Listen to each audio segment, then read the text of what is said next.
गुगलवरती सर्वप्रथम तुम्हाला महाडिस्कॉम टाईप करायचं आहे। महावितरणची जी मेन वेबसाईट आहे, जी पहिली लिंक आहे त्यावरती क्लिक करायचं आहे। डायरेक्ट लिंक वेबसाईटची नाही आहे, त्यामुळे तुम्हाला महावितरणमार्फत जावं लागेल।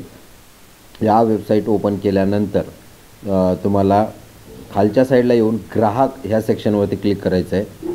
ते केल्यानंतर एक वेबसाईट ओपन होईल ग्राहकांसाठी। त्यामध्येही तुम्हाला स्क्रोल डाऊन करून अक्षय ऊर्जा पोर्टल नावाचं जे टॅब आहे त्यावरती क्लिक करणं गरजेचं आहे।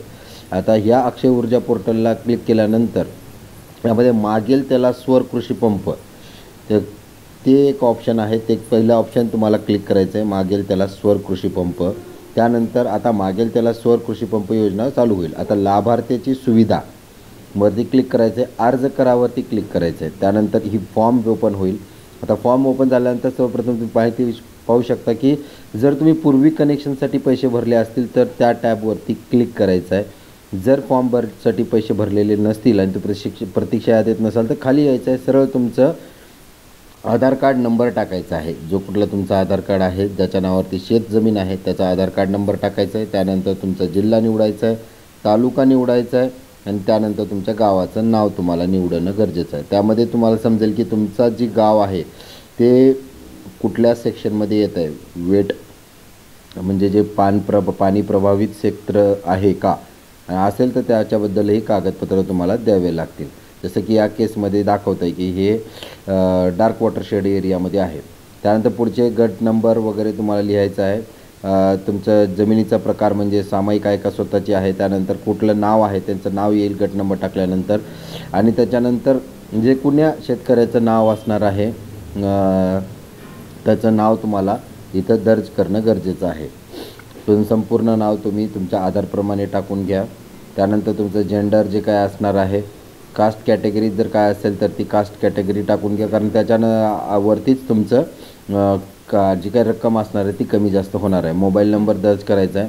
त्यासोबतच तुम्हाला डिटेल ऑफ ॲप्लिकंट म्हणजे तुमचा पत्ता द्यायचा आहे, अर्जदाराचा पत्ता जमा द्यायचा आहे। त्यामध्ये तुमचं राज्य कुठलं आहे, तर टाईप ऑफ आता स्रोत कुठला आहे पाण्याचं तुमचं ते सांगायचं। बोर आहे, विहीर आहे, बोर असेल तर किती तुम्हाला पाणी किती क्वांटिटी लागते तेही सांगायचं आहे।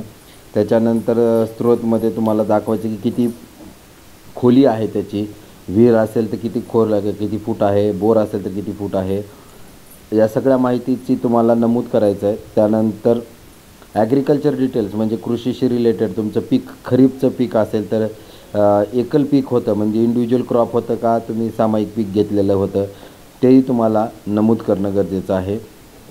त्यानंतर एक्झिस्टिंग पंप जर तुमच्याकडं पंप असेल सध्याचा तर तो डिझेल पंप आहे का कसा आहे ते टाकायचं आहे, नसेल तर नो म्हणून सांगायचं आहे। त्याच्यानंतर जो काही पंप आपल्याला पाहिजे हवा आहे त्याचा टाईप DC-वाला सबमर्सिबल म्हणजे पाणबुडी पाहिजे का सरफेसवरचा पाहिजे मोटार ते सांगायचं आहे तुम्हाला। त्याच्यानंतर पाण्यासाठी पाहिजे आपल्याला। त्याच्यानंतर त्याचं तुमचं 3 HP हे HP तुमचं जमिनीवरनं ठरलं जाईल। जितकी जास्त जमीन तुम्हाला तेवढं जास्त HP भेटेल आणि तुमची जी रिक्वायर क्वांटिटी आहे ती सांगायची आहे। अकाउंट नंबर टाकायचा आहे की जो कुठला तुमचा अकाउंट नंबर असणार आहे तो तुम्हाला दर्ज करणं गरजेचं आहे इथं, आणि परत एकदा तोच अकाउंट नंबर त्याची पुष्टी करायची आहे, चुकता कामा नये, त्यामुळे तुम्हाला 2दा टाकायचं आहे। आणि त्यासोबत तुम्हाला IFSC कोड टाकायचा आहे। IFSC कोड टाकून त्यानंतर क्लिक केल्यानंतर तुमचं बँकेचं अकाउंट नाव आणि कुठली शाखा आहे ती ऑटोमॅटिक घेतली जाईल। त्यानंतर तुम्हाला ॲग्री ह्या 3 गोष्टीला ॲग्री करायचं आहे। त्यासोबतच आता तुम्हाला कागदपत्र कुठली आहेत त्यामध्ये सर्वात अगोदर तुमचं 7/12 ज्यावरती की विहीर किंवा बोरचं नोंद असणं गरजेचं आहे। नंतर आधार कार्ड जे कुणाचं नावाचं आहे, त्यानंतर बँक पासबुक आणि त्याच्यानंतर एक पासपोर्ट साईज फोटो। त्याच्यासोबतच तुमचं जे काही मी सांगितलं की जसं डार्क वॉटरशेड एरियामध्ये येत असेल तर GSDWचं NOC तुम्हाला देणं गरजेचं आहे। अशा प्रकारे